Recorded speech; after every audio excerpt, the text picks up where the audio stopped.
All right, so it's 12 p.m. I see we have Skylar. How you doing?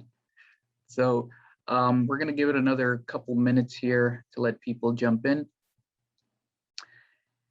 And if you could just confirm for me that you can hear me and see me. You can just put a number 1 in the chat. Awesome, thank you.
I see Dan just came in.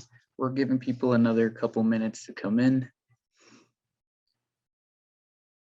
We'll start maybe at 12:03. Manuel, how you doing?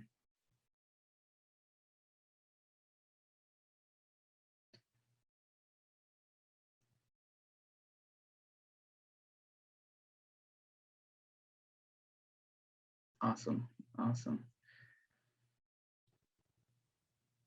Doing well, doing well.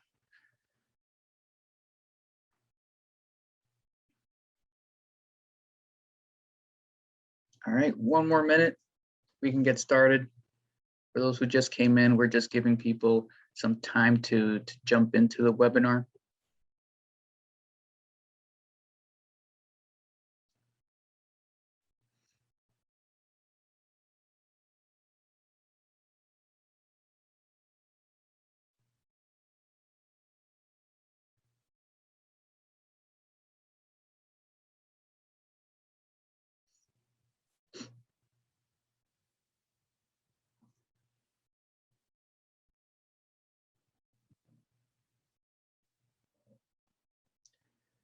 All right, so I just hit 12:03. Let's go ahead and get started. So welcome to another NJ Thrives Thursdays.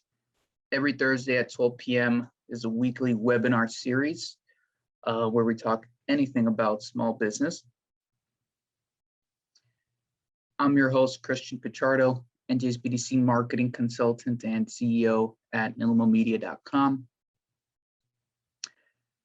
As you probably already know, the New Jersey Small Business Development Centers is a statewide program that's powered by the SBA and partners to help small businesses with no-cost small business consulting, training and events starting at $0, just like this, and exclusive small business resources only available to our clients. So today's agenda, we have a few headlines. We'll go through the webinar, and at the end, we'll host a little Q&A. So for the small business headlines, it's pretty much like last week, except that there was some updates to the Economic Recovery Act. And don't mind the 2020, don't let it confuse you, because it is 2021 that it was signed. There's been a lot of updates to it. So the updates basically are within each of these programs. So we're going to put the link of this page in the chat, but here are all the programs that are that came out with the Economic Recovery Act. So I would suggest you guys to jump in here, click around into the different programs, see what would benefit you as a small business. And yeah, there's a lot of information here. I also know the NJEDA is hosting several listening sessions, And if you scroll down on this page, you'll see here where you can learn more about those. And they're also taking some feedback. So obviously feedback's important so that they can tailor these programs better for you small businesses. And here's a little section on the provisions that they've had since the act was signed.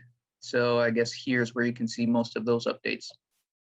But that's the update for the Economic Recovery Act 2020. And this is basically just a reminder for the Small Business Emergency Assistance Loan Program. These names get longer and longer. Phase 2, I forgot to say phase 2. But it looks like this was updated July 14th, so yesterday. It's hard to find these updates because sometimes it's just one sentence that changes, or some small provision, maybe an eligibility thing. So I would encourage everyone to, again, go into these, look at the details, and see if it makes sense for you. The deadline is July 20th. Let's see. No, actually it opens July 20th through July 30th. So you have 5 days to prepare, get your documents together, make sure you're eligible, and that way you're ready. Because as you know, most of these programs can close out within 24 hours or even within 2-3 hours. It's happened in the past. So I encourage everyone to get your documents together and pre-register. So that is the small business headlines of the week. 3 things to keep in mind before we start with the webinar is type your questions in the Q&A box below. So there should be a control bar at the bottom of your screen or your Zoom window, and it's going to say Q&A. Drop your questions in there. Number 2 is you're going to complete a 3-minute survey after this webinar, and after you complete the survey, you're going to get access to the slides of this presentation and a link to where you can find this video on demand so you can watch it whenever you want. And 3, by attending this event, you're eligible for the Upgrade Your Business certificate. And more information on that at the link below. And without further ado, today's event is Systems to Keep Your Suppliers in Check with Arash. Arash, you should be on here. I'm going to go ahead and stop sharing my screen and let you get the show going. Okay, yep. Hi, Chris. Thank you so much. Appreciate the background information and the setup. So we will get started. Welcome, everyone. I see Manuel and Skylar. Is that right, Chris? Those are the 2 folks that we have today. We have a few people. We have about 7-8 attendees. Oh, we great. have more coming in. Yeah. Excellent. Even better. Someone said, hello, professor. They know you're a professor. Yeah, I've been a professor for a long time. So, yep. Hi, William. How are you? So great. Well, let me set up my screen and we will get started. So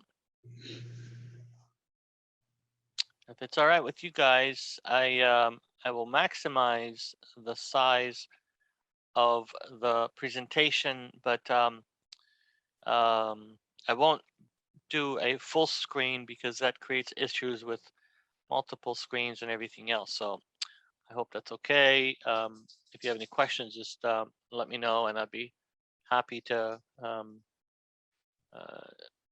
explain what's going on the screen. So here we go. Let me see if I can share the screen, which is this one. There we go. So you should be able to see the PowerPoint presentation. Awesome. Yes. Great. Yep. So we should be all set. Thanks again, everyone, for being here. This presentation is actually, I guess, somehow I got the slide from the previous one. Of course, it's not June 3 anymore. We have moved past. It's a month and a half later. It feels like it's a year and a half later sometimes. Yes, As it time does. flies. Yeah. So, but yeah, today we're going to be talking about supplier performance as part of supplier management for success. So along the same lines, and particularly focused on small businesses. So again, I like to run my classes. I do undergraduate MBA and executive MBA program teaching. And of course, most of my work actually goes into research related to supplier performance and supplier risk. So anything along those lines that you might have questions for or on, I'd be happy to share with you. Or respond to. Again, this is for your benefit. Please consider these slides as just basically a scaffolding, so to speak, for us to talk about. So anytime during the presentation, if you have any questions that are related to your business, feel free to ask them, and don't feel obligated to wait till the end. I've done this for many, many years. I know how to get back on track. As far as lectures go, getting back on track on the freeway, that's a different story. But as far as lectures go, I can find my way back. So what is the agenda for today? We're going to focus on why supplier performance measurement is important. And then we're going to discuss some measures that are easy to consider and some that are hard to measure, and why it is important for us to consider both. And then we're going to dive in a little bit deeper into the types of performance measurement that typically is done by small and medium-sized businesses. We're also going to focus on another performance measurement that is done by mega corporations, large corporations. But that's also important because a lot of the small business are indeed at the forefront of how large business evaluates them. So that also becomes important for us to consider. And then going back to, I don't know if anybody was here in the last session that I held, June 3, about types of suppliers. The main theme of that story, if you will, lecture, was that not all suppliers are created equal, that some suppliers are more important, some are not so. And so it is important for us to know which suppliers we need to consider as ones that we pay close attention to, look at their performance very, very carefully, and others that perhaps are can be set aside and not necessarily be stringently reviewed and, excuse me, observed. So the next slide kind of gives me a little bit of a background about myself. I'll just skim through that. I'm a PhD associate professor at RBS, Rutgers Business School. I run a research laboratory that focuses on risk in the supply chain. And I do keynote speeches and as a panelist on business continuity, resilience, and supply chain disruptions, and a bunch of research. I usually, these days, I'm focusing on non-governmental and nonprofit organizations and humanitarian relief. We have some projects on food banks, and also in the collaboration between Red Cross and Salvation Army and the like here in the United States and overseas with refugees. I won't elaborate too much on this, but in case you're interested, feel free to reach out to me afterwards. We're finding that as the developed countries finish up with their COVID vaccination to the extent possible, issues overseas become concerning, similar to what we're seeing in terms of what happens in India. And India is just the forefront. We're going to see the same thing in Bangladesh. We're going to see the same thing in Sri Lanka and South America. And then on the third layer, we're going to see issues with refugee camps. So you can see there's a cascading of the fact that the COVID, unfortunately, is going to be with us for a while. And the mutations such as Delta are not necessarily the last ones, because again, there's a good large population of the world that unfortunately is not vaccinated. And in this today's world, the complex world that we live in, which relates to supply chains, particularly, we're all interconnected. And so, yes, beware in that regard that, you know, as much as we are on the recovery, we're certainly not out of the water.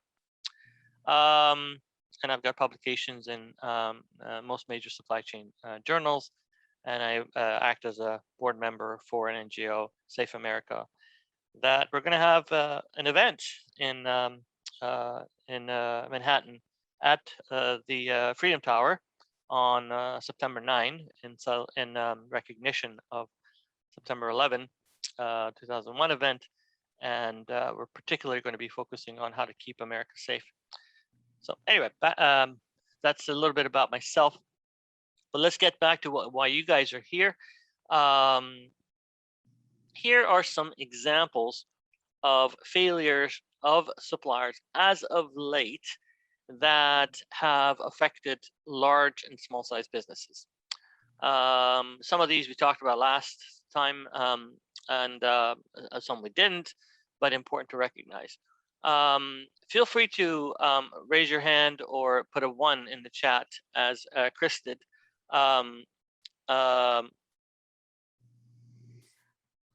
Oh yeah, William, I just see your notes. You took global procurement in fall 2020. So it's good to have you here.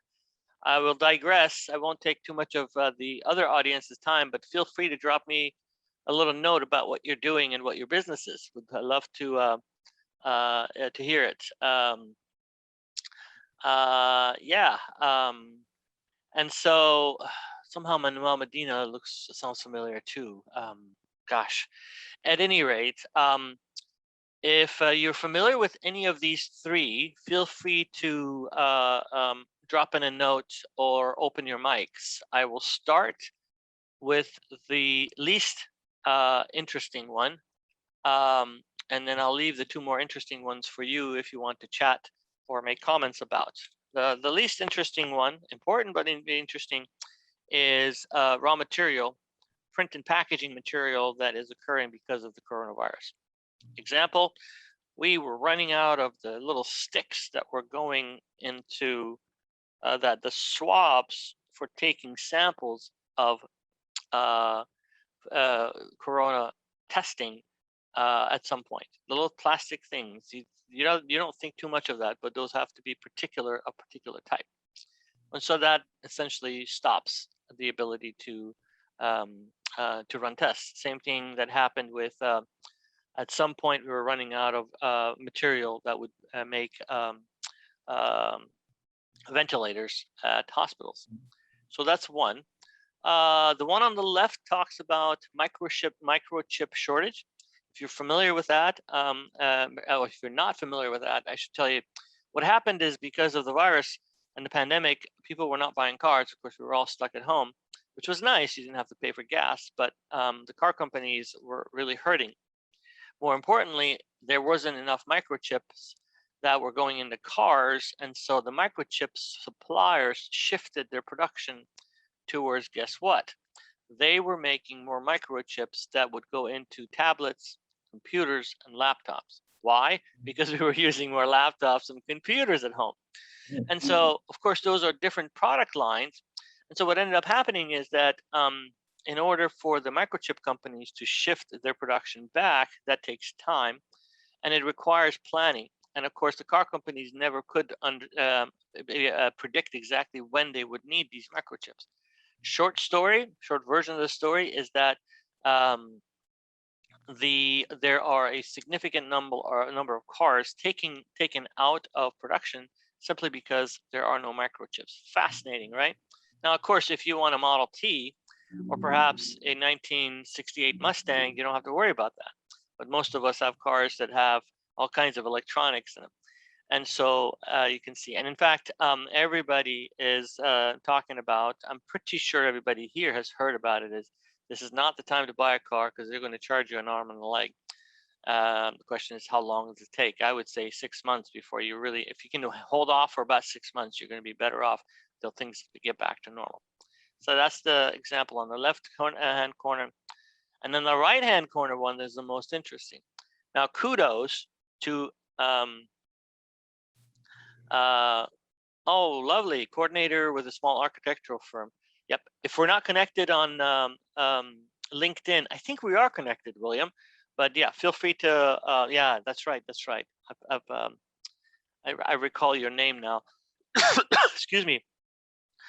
So, yeah, so on the right-hand side, there's a bottle of ketchup, and the title of the picture says restaurants facing ketchup shortage. Okay, anybody know what's going on there? William might know already because we might have talked about it. No, fall 2020, no, we wouldn't have talked about it. Any ideas on why there's a shortage of ketchup? I'll take a guess. Shortage of tomatoes? No, good try, but you know, it's not as if people said, or it's not as if the CDC suddenly came back and said, "Oh, eat a lot of tomatoes, you won't get corona." Had that been the case, yes, I would. But no, the overall consumption of tomatoes has not gone up. So we have something in the chat that says bottles. Yeah. So Tanisha, tell us what you mean. Oh, no. You mean in terms of glass bottle shortage? Nope, that's not the case either. There are still bottles available. Right. So dining out. Okay, so whoever put that there, I think they might have been involved in the previous discussion. So yeah, that might be Uzma. But yes, so what ended up happening is dining out has caused issues because what happens is when you order burgers or fries and whatever else, they dump a whole bunch of these packets of ketchup into your bag, even if you don't necessarily need them. And so that has raised, unfortunately, the amount of waste in ketchup that we have. And so restaurants are running short of these packets of ketchup in particular. Anyway, long story, probably too much time on this slide. Sorry about that, but it just kind of gives you a sense that how suppliers affect manufacturers. What are some examples of supplier failures? There could be shortage of components, parts, or upstream material like we talked about. There could be rejected parts, recalled parts, product quality issues. There could be delivery delays causing a production shutdown.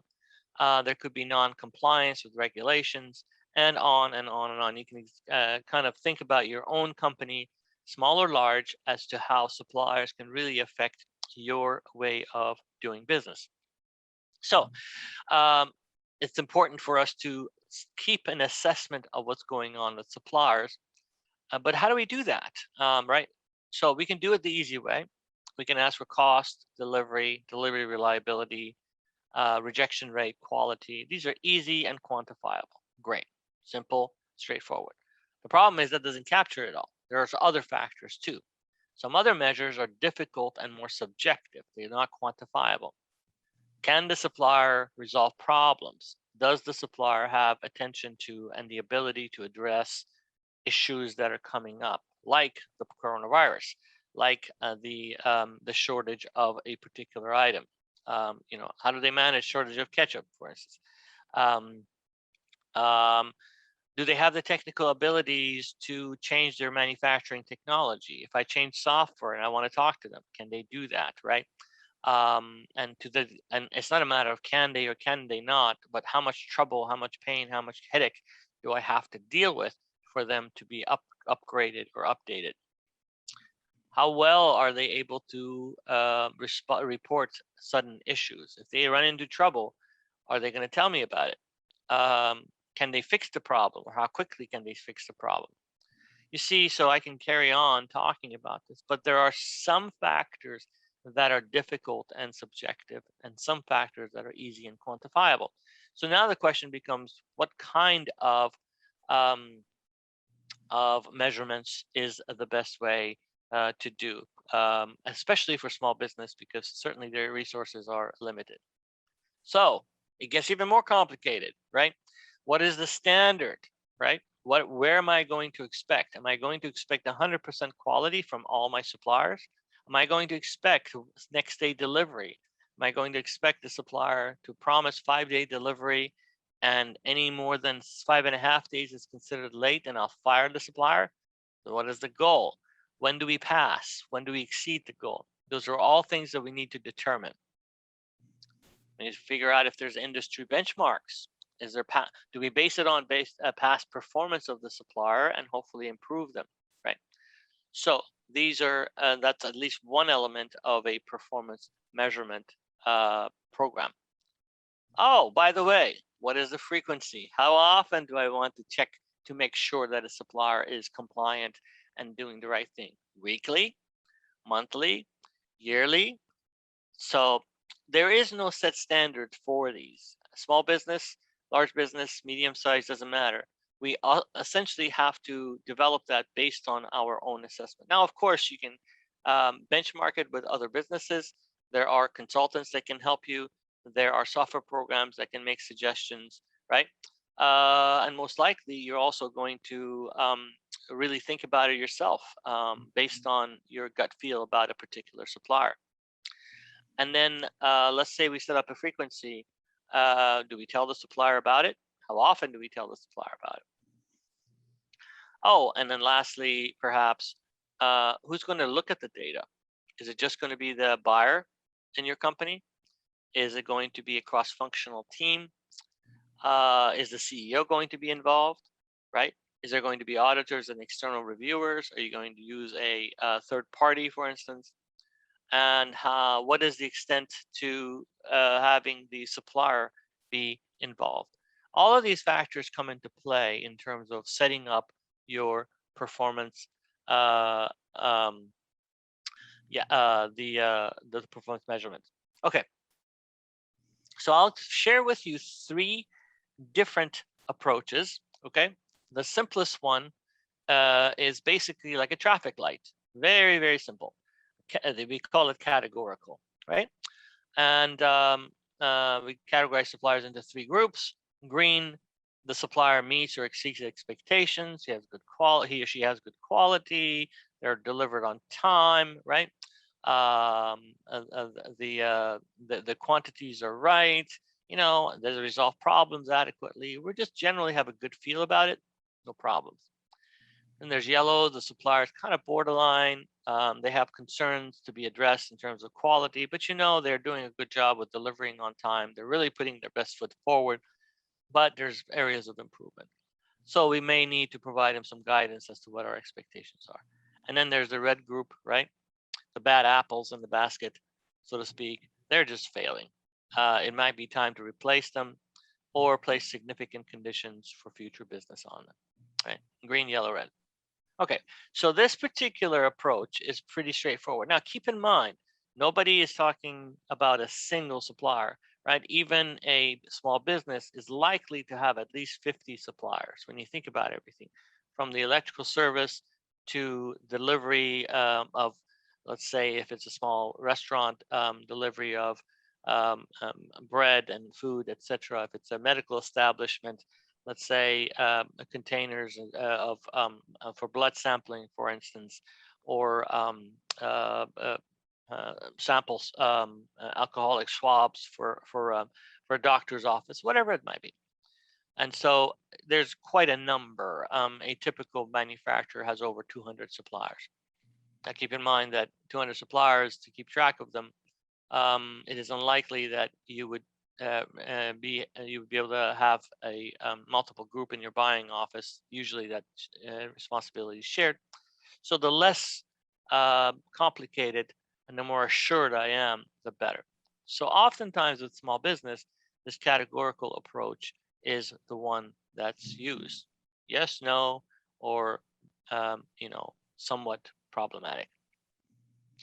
So the benefits are that the categorical issue is pretty easy to implement, requires minimal data. The problem is that it might not be very reliable. We're not seeing if the supplier is in compliance, right? If suddenly OSHA visits their facilities, right, and finds out that their workers are in danger or they haven't provided their workers' comp, we have no clue, right? And suddenly that supplier is out. We might even be liable for whatever issues that has been caused. It is most subjective. It depends on what I think, what Uzma thinks, what Chris thinks, right? It's just, our gut feel. And again, probably another benefit is that it's there's no software, there's no computer necessary, so it's pretty inexpensive. So the next one that we would consider, and this is the one that's typically used, especially for suppliers that are important, is what we would consider as a weighted point system. This is really no more different than what you're familiar with in college in terms of the grade distribution or grade allocation, right? We remember we had midterms, we had assignments, we had quizzes, and each one had a weighted point. And then we would combine your score for each one, and you'd get your final grade. Same thing goes with the supplier. The first, so what is this required is that we develop a certain set of criteria: cost, quality, delivery, innovation, technology, blah, blah, blah, right? And then we develop weights based on the importance of each one of these areas, okay? So if we really are concerned about the quality of a supplier, then we would probably allocate a larger percentage, right? But if, let's say, the supplier is providing very simple stuff, right?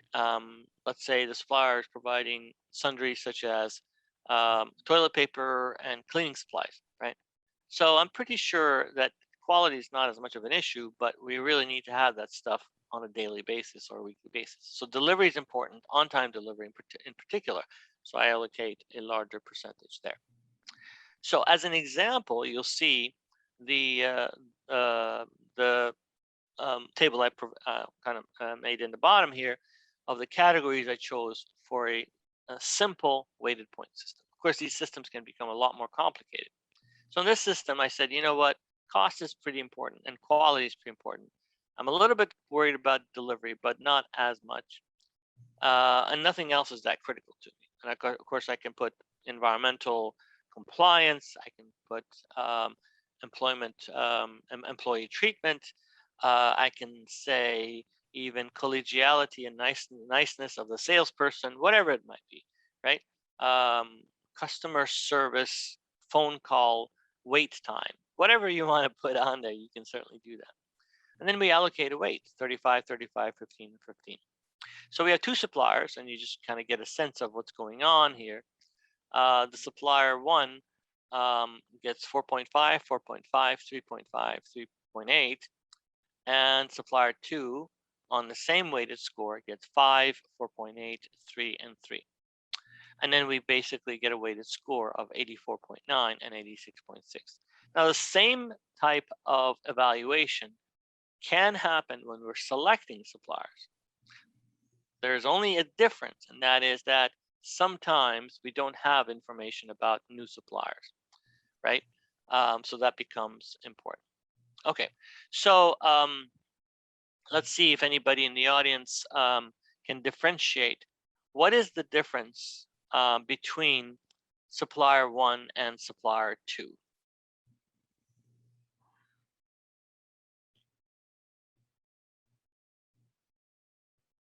Let's see what comes into the chat. Let's see.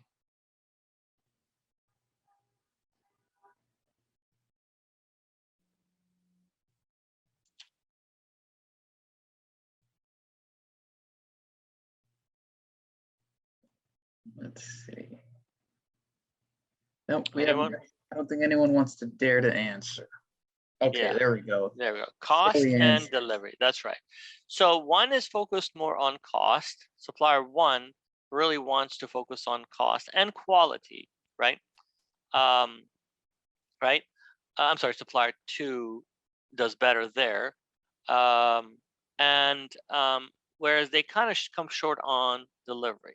Supplier 1, on the other hand, has a better delivery, but they kind of lose out a little bit on the cost and also on their quality. So depending on my expectations of the suppliers, they may both pass, or perhaps that I need to talk to supplier one, or renegotiate and talk to supplier two. So that's where the information comes about and how I get to use it. So And if Arash, quick question. sure. Would it be also a good idea to see, so let's say you can't negotiate anything, this is what supplier 1 and 2 can provide. Would it be a good idea to go back and maybe survey your customers and see, what is more important to them? Do they want more quality, slower delivery time, et cetera?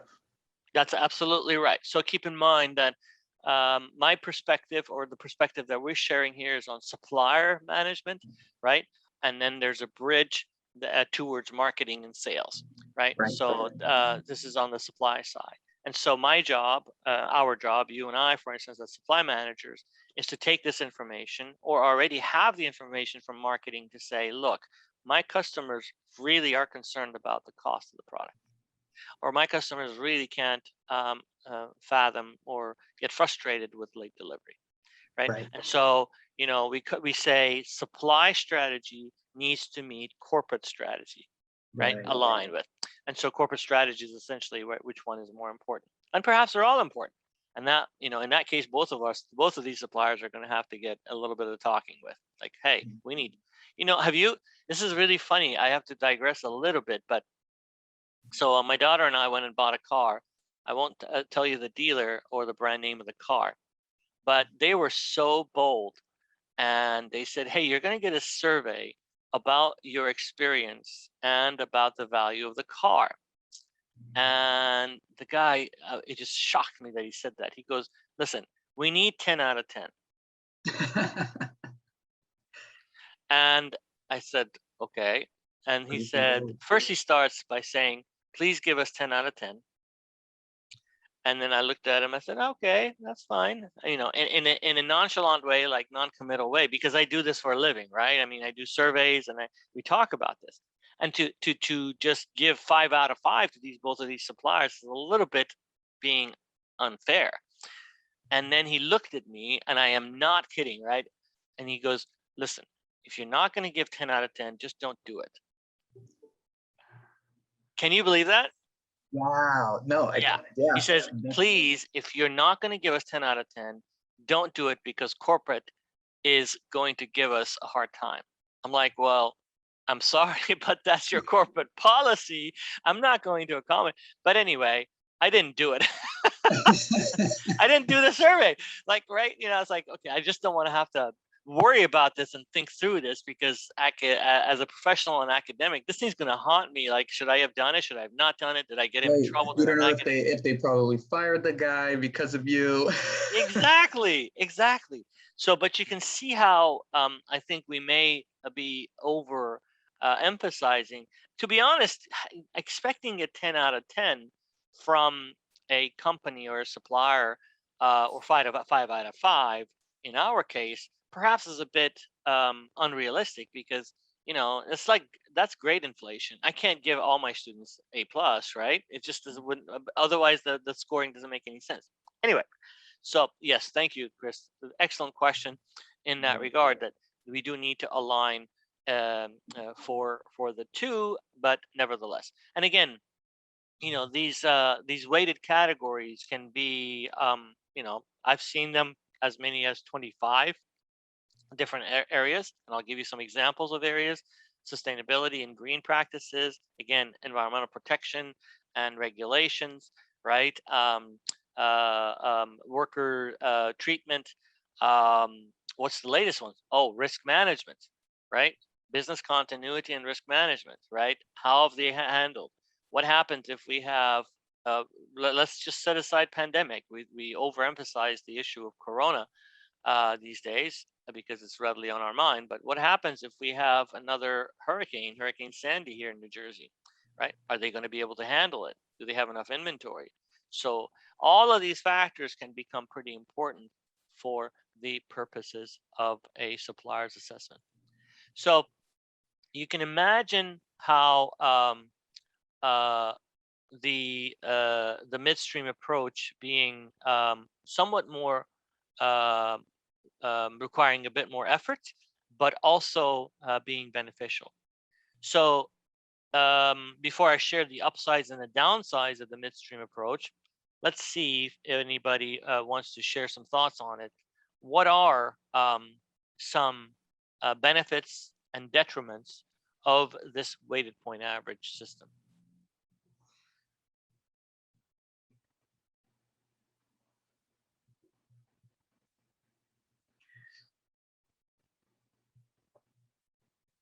Let's see, I'll give you one upside is I think that with this type of system, you can make a decision that's unbiased.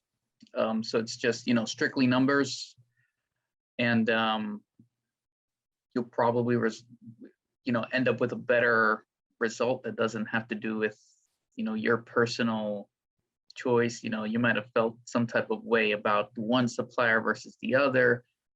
So I think that's one upside. Very good. And Shelley writes, it provides you with a guideline. That's right, both for the supplier and supply manager to say, hey, this is our path for improvement. Everybody loves to see how they can do better or what they have been doing well. So this kind of gives an idea, and supplier one in this case is going to say, hey, look at this, I did great on delivery, thank goodness. My delivery guy is going to be happy. Maybe I should buy him a Christmas gift or whatever, right? But on the other hand, the supplier two is going to say, oh, okay, gee, maybe I need to work on X, Y, and Z. William, there's misalignment of performance objectives between the supplier and buyer. Exactly. So there needs to be an alignment of the fact that unless we run these numbers between the buyers and the suppliers and make sure the numbers actually is what both parties agree, there could be that the supplier is just, supplier is just a delivery supplier, right? But we're expecting high quality from them and it just doesn't work. Good. So now, in the interest of time, let me run to the third one. Don't be surprised. Here comes the more complicated one, right? Okay, I won't go through this because we pretty much covered it. Yes, Chris mentioned it's less subjective, excuse me, and it allows us to adjust the weights. The more thorough approach, as I mentioned, is a cost-based system, which considers the entire cost of working with the supplier. This one's cool. It's great from an analytics standpoint and as a student or somebody that's in a university setting. But let me tell you, when you're at work and you got a lot of stuff to do, this becomes a pain in the neck. So the price of the items, the price associated with any lack of performance is what we're working on. And then we score the supplier for each. Let's take an example or two, right? So the price based on the performance, we have a quantity of 900 widgets, right? And the price per unit for supplier one is 8.3. We buy the same item from supplier two at 8.9. You guys see my cursor, right? Yep. So the total price, total should be just total price, 7,470, $8,010. Now, just looking at that, right? You go to store one, you go to store two, right? Just from up until this point, you say, so supplier one is clearly saving me $500 or so. Now, let's look at this. There are service factor issues. There are returns, right? Frequency of 4, meaning that 4 times supplier one sent stuff to us that we've had to return, okay? Rejection, discard, right? There were 3 times when I had to get rid of the stuff that was sent. That's okay. Let's just say this is a bread supplier, right? And there were times where the bread that got to me was, I don't know, moldy or too old or too stale, whatever, and I just had to get rid of it. And the cost of getting rid of it is $15 a time. The cost of returning the items was $60 a time, right? And I determined these dollars, right? How much is the penalty for that? Then there was rework costs. Sometimes it was okay, right? Let's say I used sliced Italian bread and I can use that in my restaurant. And so some of the bread I could use, but some of it I had to slice up and use part of it. And for that, it was 4 times, and it cost me $40. The labor was higher here. And then, oh, there were delivery delays, right? Let's say again, and it was a restaurant, and I was waiting for a particular type of focaccia bread, right? Right. I love restaurants and talking about restaurants because I'm a foodie, right? So you're working and you need the special focaccia bread, with mozzarella, right, and a little bit of garlic in it, whatever it might be that comes from that supplier, right?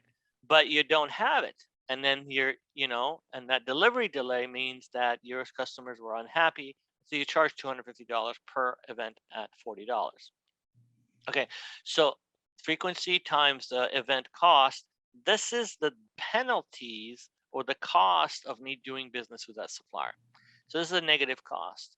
So the 7,470 plus a total of these amounts, which is 1,445, means that the actual cost of doing business with supplier one was $8,915. Right? Now let's look at supplier two. A little bit higher cost on a per unit basis, which means that I pay $8,000 for each of the items. They too have problems. Again, we charge the same amount. This can't be different than this, right? The 60, 15, 40, and 250, the price per event, to be fair, has to be the same, right? But you can notice that the frequency of the times where they screwed up is a lot less. Not a lot less, somewhat less. And so these poor guys, the green supplier, was not costing me as much in terms of penalty costs or issues costs, as I call it here. So here they cost $85.90. Here they cost $89.15. And so when I look at the price per unit, right, is $991 versus $954. You see that? So on the surface, 8.3 to 8.9, that's the sticker price that I give, right? But price per unit is $991 versus $954. No different than when you buy a car, right? You can buy, okay, I hope I'm not getting into trouble here. Some country cars, in some European cars, here, I think I can get away. Some European cars cost less, but you got to pay a lot more for their repair. And some European cars, right, you pay more, but they have better quality, right? So sticker price might be higher, but the bottom line price is a little bit lower. What's the problem? In the interest of time, it's 12:47. What's the problem? And this is a great system, right? I mean, it tells you. Now, Chris, you said the other one was very transparent. This one is even more transparent, isn't it? Mm-hmm. Yep. So now the question is, what is the issue with this system?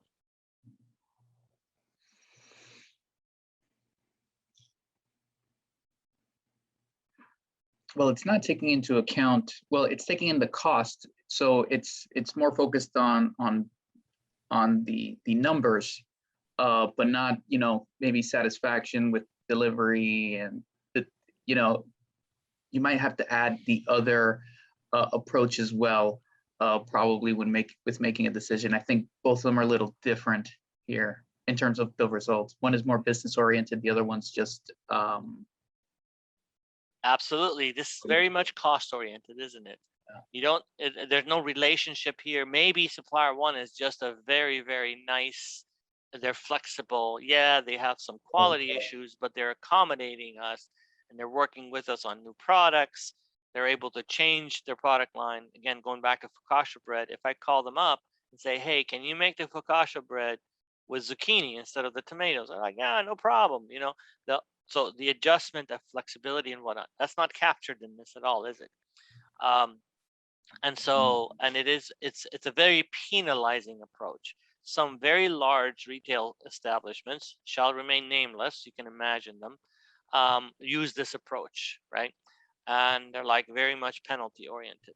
This is not a progressive thing at all. This doesn't help the supplier to improve. We're all looking to, hit them in the back of the head with a baton saying, shame on you, you didn't do so well, right? So that's kind of the downside of exactly, Shelley.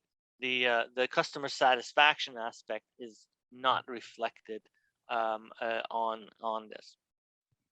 Is this easy to do? Absolutely. I mean, numbers don't lie when it comes to your business. Yeah, but is it fairly easy in terms of time? I would say so. Well, in time, no, because you have to work out what are all these costs per event. Yeah, you have to have very, very, very detailed. Here, I'll just put the slide up. Let's look at the issues. It requires a lot of record keeping, right? You got to keep track of every single time that the supplier screwed up and why it screwed up. You know, was it a rework? Was it a reject? Did I fix it? Did I not fix it? How much time it took, right? And then, you know, how do you determine the damage costs? And you know, I just made up these numbers of saying, hey, Mr. Supplier, I'm going to charge you $250 for delivery delays. Well, like William said, you know, that's not how the supplier is going to look at it and say, I don't think it needs to be $250, buddy. You know, and companies do that. You know, it's called restocking fee. I hate that terminology, right? Don't you guys hate that terminology? It's like, okay, yeah, I bought an item for $200, and then you're charging me $60 for a restocking fee. What? Right? Right. That's exactly what we're talking about here, right? So, but I don't get to determine the restocking fee, right? They get to determine the restocking fee, or in this case, I do as a buyer, and the supplier is likely to be very unhappy about it. So again, it does create some friction, which is another problem. But overall, you know, there are complexities associated with that. And then, by the way, Best Buy does that exactly, Manuel. That's exactly right, Shelley. Excellent point. How much are we paying for the person to do this, and what is the benefit to the business? Exactly. This, remember, oh, by the way, this is on a single item. Oh, This is not even on a single supplier. This is on a single item that I'm buying from a supplier. Now, a typical supplier might be providing me with 2,000 items, right? So then now I have to figure out each one of them so it's a lot of work. Big companies do that. Big retail establishments do so. Folks that actually you know, have commodities that you know, buy a bunch of stuff, massive amounts of volume, certainly are able to do that. This is not something I would recommend for small business. Clearly, it's very, very time consuming and cumbersome. And say, well, hey, Dr. A, why are you talking about this?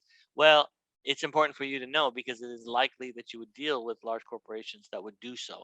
And even if they don't tell you that, right, you need to be aware, and you can ask them and say, hey, do you use what's called a cost-based supplier performance? So yeah, so that's a key aspect to it. I'm going to leave some time for questions, and we can come back if necessary. But just as just kind of as a review of what we did last time in June, I wanted to remind this because this 2x2 is very important. We know not all suppliers are created equal. And I usually tell people, you know, God created all men and all women of all colors and races the same. Everybody's equal. But God did not create all suppliers to be the same. Right? So suppliers can be very important or not important at all. So, and the very important ones are strategic suppliers, not important ones are non-critical suppliers. And we also have suppliers that are bottleneck suppliers, which means that we depend on them significantly more. And we have suppliers that are leveraged, which means that they depend on us more, which means that we can leverage them. Okay. So supplier has less power here, buyer has more power under leverage. Supplier has more power and buyer has less power in the bottleneck. I won't elaborate on this because that wasn't the purpose of this presentation, or and you can actually look at the video as Uzma suggested in the previous discussion. But one thing you may want to do in the follow-up is to say, okay, so I've categorized my suppliers into 4 groups, right? And now I want to see which one of these suppliers benefits me in evaluating their performance on, and what system do I do and how frequently. So that's kind of the approach is you choose the choice, you make a choice between categorical, weighted point, cost-based, which is highly unlikely for small business. And then you go back and say, okay, for each of these four that we all talked about prior, which one of the performance measurements is the best fit? Okay, so that's kind of the game plan. When we talk about supply management strategy, this is essentially the three-step process. Okay, so in an hour's time, had this been a 3-hour workshop, we would go through this. We would work hand in hand to kind of put it all together. But I'll leave it at that for Yuko to follow through. We have a little bit of time, so let me just put the slide for comments and any discussions or questions you might have. Awesome, awesome. So yeah, everyone, please drop your questions into the Q&A box. You'll see a little control panel at the bottom of your Zoom window. You'll see Q&A. So right in there, you can plug in your questions. I do have one question here that says, it's by Dan. He asks, are these scoring mechanisms integrated into standard accounting / ERP systems? If so, is there a comprehensive list? QuickBooks, for example, working upwards and working upwards? Not necessarily. Not necessarily. There are modules for certain types of software programs like i2, SAP that have these, but to be honest, I haven't kept up to find out to know exactly which one does have them. When you purchase an ERP software or a supply management software, you can double check, make sure that the vendor knows, and you can ask for him to say, hey, what kind of a program, supplier evaluation program do you have? Generally speaking, they should have the weighted point, but I would be surprised if all of them do actually have the cost based. Yeah, yeah. I think you could also, create your own on an Excel sheet, right? You could just plug in all the formulas. You could probably even Google, which I've done for myself for a bunch of different things, Excel sheet for supplier management, Excel sheet for cost basis, analysis, and you'll probably get a free Excel sheet for it. That's exactly right. That's absolutely right. Oftentimes, especially for small business, if you we have limited budgets and whatnot, so software programs and ERP systems may not necessarily be something that is cost effective. So yeah, something to consider. I mean, I created everything here with an Excel sheet, as you can see. We have another question by Shelley. Which performance measurement is the best for small businesses, and do they all create a cost increase? So the first part of your question, the answer is I would opt to go a combination of categorical and weighted score. For the suppliers that are more important to you, do certainly conduct a weighted score.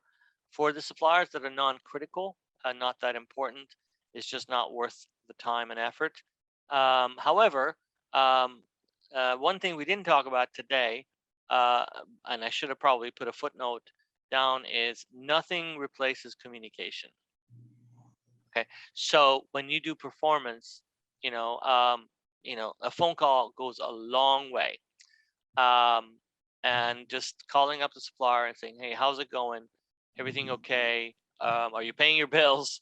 Are you going to be okay for the next year? And I see this all the time. In fact, there was a couple of contractors that were coming to my house for this and that. And, we were talking about how there are still small business and small contractors that are on tight ropes, right? And I said, well, how are you doing? Are you surviving? He goes, I'm doing okay, but I know my colleagues, right? We're talking about, fixing the patio and whatnot, that type of a contractor. Because, if this carries on for another 6 months, a good number will still go out of business. So that's not the type of stuff that actually can be put down on any kind of a performance measurement system, right? So the subjective element still is important. Awesome. Do we have any more questions? We have about 1 minute left. I think we could take one more. Okay, so I have one question here. William asks, my few weeks working for a small business has brought one thing to the forefront. Most small businesses deal with vendors that are bigger. How do you manage such a relationship with when your revenue is just a drop in the ocean for them? Yes, so that is, the lopsided power relationship is a concern with larger organizations. The good news is with larger organizations is that they do have to have good compliance. So at least you don't have to worry about issues of making sure that they pay their taxes, right? Liability concerns, their financial let's say reserves, et cetera, et cetera. The bad news about larger size business is, unfortunately, it doesn't leave a lot of room for negotiation in terms of cost. Also, if they have quality issues, there's not much room for negotiation. The approach that I would take is to still gently and kindly and professionally say, hey, listen, we do performance evaluation on all of our suppliers because that's the expectation is from my customers. And so would you mind, answering these questions or doing the evaluation, number one. Number two is, as much as possible, do have a plan B. Either try to have a multiple source or alternate larger supplier in mind, right? Right? I mean, and this doesn't have to be just in terms of small business. This has to do with our own lives, right? Before I coming to academia, I was in the business world and professional world, and I always had my eye open about other opportunities and jobs, right? As we all do, right? And so the same thing goes with small businesses, that just because you're working with a big brand manufacturer of, let's say, furniture, or big brand manufacturer of chemical supplies, that doesn't mean, hopefully, they don't have a monopoly. There should be another one. So do shop around, and have that shop around in the back of your mind, or in the bottom drawer. And should there be a feeling of over abuse, that terminology, of not giving you the right level of service, just double check things, see what's out there. So don't fall into the trap that you're small and you're powerless. Which reminds me, SBA, Small Business Association, NJSBDC, there's a lot of resources that can be made available for you to make sure that all of your suppliers, big and small, are set up so that they give you value. Again, as the backbone of the country, we need to make sure that that happens. Awesome. All right, I think we're all out of questions. Manuel says, thanks for great information. Shelly says, thank you. You bet. So I guess Usman wanted me to mention that there is a survey at the end. I appreciate you taking that and giving us feedback. So hopefully we can do better and better job for you guys. So yeah, thank you so much, Arash. So for our next event, everyone, we have next week, Thursday, 12 p.m. Best ways to keep customers coming back. So you have your suppliers in check. You need your customers to get rid of all that new supply you have. So we have Tim Peter next week, and that's pretty much it. This is NJSBDC. We've served 13,000 small businesses. To get started, please go to njsbdc.com/request-counseling. The links should be in the chat. If you have any questions, you can email cares.admin@njsbdc.com. Again, everything's going to be in the chat. Make sure to fill out that survey, like Arash had mentioned, so you can get access to the slides. sorry, Manuel's asking for the survey link. Awesome. So right when this webinar gets closed out, you're going to get it sent automatically. And yeah, that's pretty much it for us. Thank you, Arash, again. Hope to see you again. And have a good week. Great. Thanks, everyone. Have a good weekend. Everyone.